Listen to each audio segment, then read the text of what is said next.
Se estima que en Chile existen más de 2.000 naufragios que son parte del importante patrimonio cultural subacuático que existe en nuestra larga costa, en ríos y también en lagos. Bueno, desde el año pasado, una normativa que regula los buceos, quiero decir, deportivos o científicos, busca proteger estos lugares de especial cuidado de los constantes saqueos a los que están diariamente expuestos.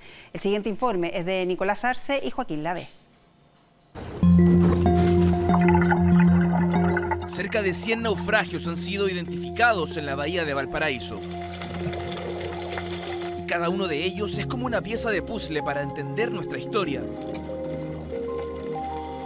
Esta es la primera imagen que conocemos en 115 años de la Arequipa. Y representa hasta el día de hoy la peor tragedia marítima ocurrida en el puerto de Valparaíso.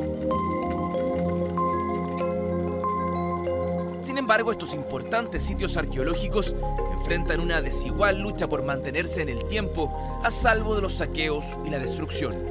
Yo creo que hay que tener respeto por las personas que murieron ahí y de alguna forma preservarlo, de que no haya saqueos, ¿no es cierto? Pero ¿cómo evitar que estos monumentos subacuáticos que le pertenecen al país sigan transformándose en el botín de algunos pocos? Valparaíso es una de las ciudades más importantes en materia patrimonial para el país y su bahía es un gran museo que muy pocas personas han tenido la oportunidad de conocer. Desde el año pasado, el Consejo de Monumentos Nacionales, la Autoridad Marítima y el Centro de Investigación Arqueológico Marítimo, ARCMAR, han venido trabajando en un proyecto para documentar y proteger los monumentos que se encuentran bajo el agua. ¿Qué tal, Diego? ¿Cómo estás, Nico? Bien, ¿y tú? Estamos en las instalaciones acá de Puerto Deportivo del Centro de Investigación y vamos a hacer la salida a inspeccionar una selección de sitios que tenemos de pecios o sitios de naufragio de la bahía del Paraíso. Diego Carabias es arqueólogo submarino y uno de los impulsores del rescate patrimonial en las costas chilenas. Lo acompañaremos, junto a otros investigadores, a bucear los restos de un buque alemán hundido hace 127 años frente a la península de Playa Ancha en la playa Carballo. Conforme avanzamos rumbo al naufragio, el fuerte oleaje comienza a inquietar a los arqueólogos. Pegarnos un chequeo, cuál es la condición, y en función de eso evaluamos si bajamos o no. Mientras las olas rompen con fuerza contra la llamada Roca del Buey, responsable de al menos 15 naufragios en el siglo XIX, Diego y Roberto, que además son buzos profesionales, deciden lanzarse al mar primero para determinar el futuro de la expedición.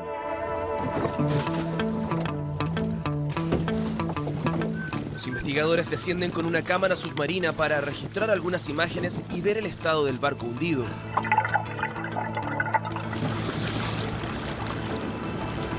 Después de unos minutos tomamos contacto con los investigadores en el fondo del mar para saber si es seguro bajar y acompañarlos. Hola, Nico. Mira, la verdad es que las condiciones de oleaje están intensas, lo que lo hace no muy recomendable bucear en este momento. Pero pese al oleaje, los arqueólogos submarinos aprovechan la inmersión para documentar los rincones del carguero alemán. A 22 metros de profundidad, frente a sus ojos, los restos del Potsdam.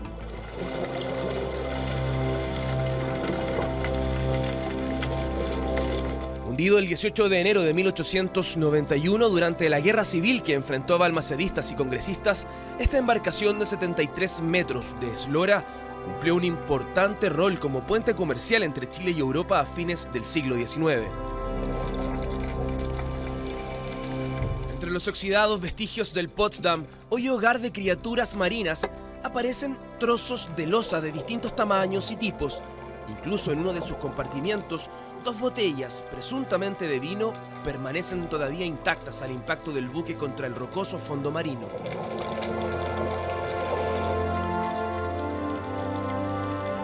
Ya con algunas imágenes, los investigadores deciden volver a la superficie para analizar los registros. Hay obviamente una estructura que está muy desintegrada, parte del casco de la losita. Y entre medio de estos fierros que tú ves, en el fondo aparecen distintos tipos de materiales arqueológicos.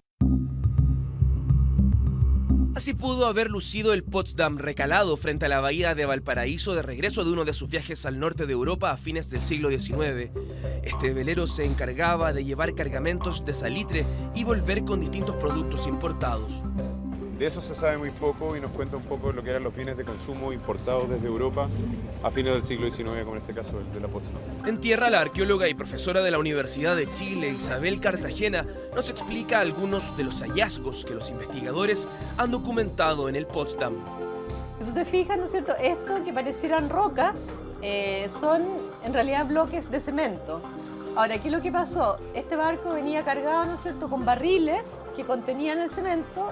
¿No es cierto? El barril desapareció y quedó, ¿no es cierto?, el cemento propiamente tal. Por ejemplo, dentro, ¿no es cierto?, del cargamento, si tú te fijas, esto parece, ¿no es cierto?, una escena como bastante caótica, pero se pueden reconocer, por ejemplo, los bordes de los cajones. Ya todavía están los restos, cajones de madera, que en algunos casos incluso vienen con los platos, ¿no es cierto?, puestos, todavía dispuestos en el orden original. Venían también botellas. Es una loza más industrial, ¿no es cierto? O sea, claramente estos no son utillaje venían en el barco, o sea, no son tazas del barco, sino que es mercancía, ¿no es cierto?, que venía a ser vendida en Chile. Pero uno de los productos que transportaba el Potsdam y que más llamó la atención de los arqueólogos fueron juguetes. Se encontraron, por ejemplo, un montón de bolitas, o sea, había una importación, ¿no es cierto?, de bolitas, y también se encontraron, te voy a mostrar después, ¿no es cierto?, ciertos restos de muñecas. Claramente estos productos también venían para ser comercializados, entonces ya no es el comercio del cemento, de la loza, sino que todo un rubro también que tiene que ver con los niños. Cada una de estas piezas forman parte del importante patrimonio arqueológico subacuático que tiene la larga costa chilena, los ríos y los lagos, y permiten a los investigadores reconstruir aspectos desconocidos de la historia del país. El problema que tenemos nosotros es que cada persona, ¿no es cierto?, que baja, se lleva un pedacito pensando que es un souvenir, que es lo que tenemos en todos los sitios arqueológicos. Finalmente, si cada persona saca algo, te fijas, o sea, hay un montón de preguntas que surgen desde los materiales. Si no tenemos los materiales, tampoco las podemos responder. Este naufragio, conocido popularmente en Valparaíso como Las Lositas, ha sido constantemente saqueado desde su hundimiento para evitar el hurto de piezas de importancia histórica y velar por la conservación del patrimonio cultural subacuático. El año pasado se formó una mesa intersectorial que impulsó una normativa para regular el buceo en sitios arqueológicos que antes solo estaban protegidos por la Ley de Monumentos Nacionales. Lo principal que buscamos nosotros a través de esa circular como autoridad marítima es que la gente que está haciendo el buceo se mantenga efectuando esa actividad, pero con el resguardo y la cautela necesaria. Es decir, que tomen las precauciones del caso, que no extraigan nada, y además el Estado con esta herramienta tiene una facultad más para poder sancionar a aquella persona que sea detectada extrayendo estos pecios. Se consideran como monumentos subacuáticos aquellos naufragios que lleven más de 50 años sumergidos. Con estas nuevas regulaciones, quien saque algún objeto desde estos lugares estará cometiendo un delito. Los antecedentes se elevan tanto al Ministerio Público como al Consejo de Monumentos Nacionales y está expuesto a una, como es delito, a una multa por parte del Estado.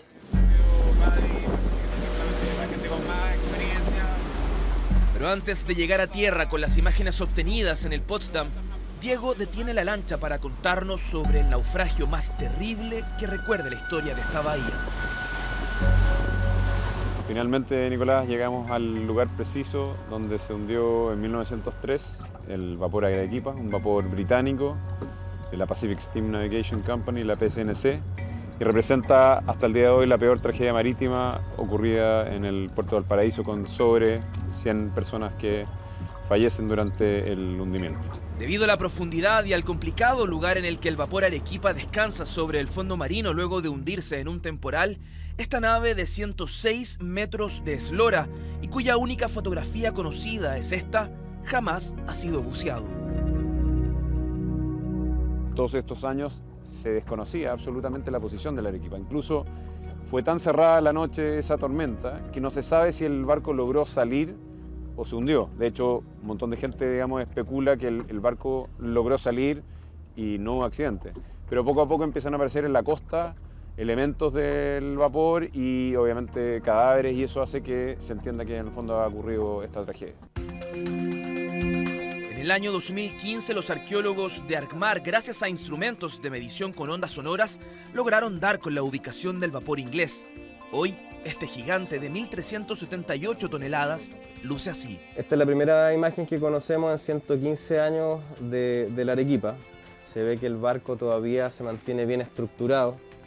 En eso puede haber aportado quizás mucho la profundidad a la que se encuentra la Arequipa, que está en una cota sobre 50 metros.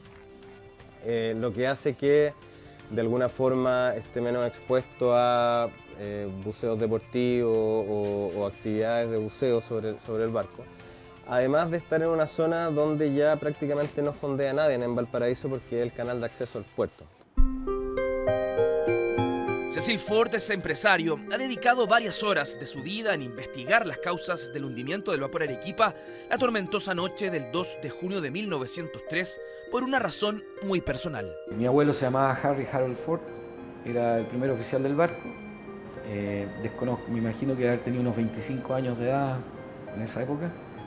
Bueno, eso es lo que... no sobrevivió. Esta fotografía del oficial Ford es lo único que tienen sus descendientes para recordarlo.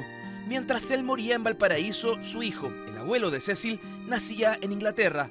Las noticias de la tragedia obligaron a la familia del marino a cruzar el Atlántico y radicarse en Chile. A mí, para poder saber, me gustaría saber un poco más del naufragio. Un poco, porque es un poco mi historia, porque mi familia llegó a Chile.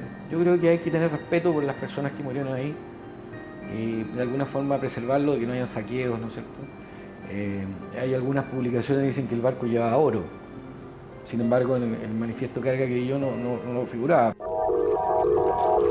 En el mundo, este tipo de naufragios, sobre todo los que tuvieron cargas valiosas, son un interesante botín para algunas empresas cazatesoros que se quedan con parte de los objetos obtenidos en el fondo del mar.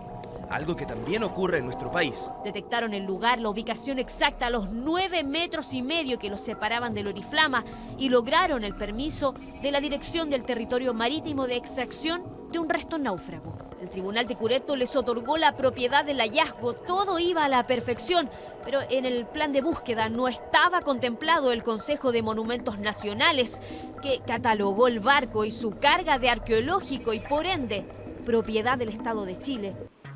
Para evitar estos litigios, la UNESCO impulsó en el año 2001 un convenio ratificado por 48 países que Chile todavía no ha suscrito. Aquí, la única reglamentación es la Ley de Monumentos Nacionales. No existe una normativa expresa, digamos, sino que se dice que lo que se saque del mar le pertenece al Estado. El órgano encargado de la protección y de su regulación es el Consejo de Monumentos Nacionales. Si alguien saca o alguien encuentra algo, tiene que dar aviso a la Autoridad Marítima o al Consejo de Monumentos Nacionales. En el Centro de Arqueología Marítima Arcmar esperan coordinar prontamente con las autoridades un descenso para conocer qué misterios esconde el vapor Arequipa. Hoy esta bahía sigue siendo una gran interrogante para los expertos. Nosotros estamos viendo acá una parte, a donde trabajas aparecen más y más restos y desde mi punto de vista es interminable. O sea, realmente el potencial de Valparaíso en este aspecto es muy grande.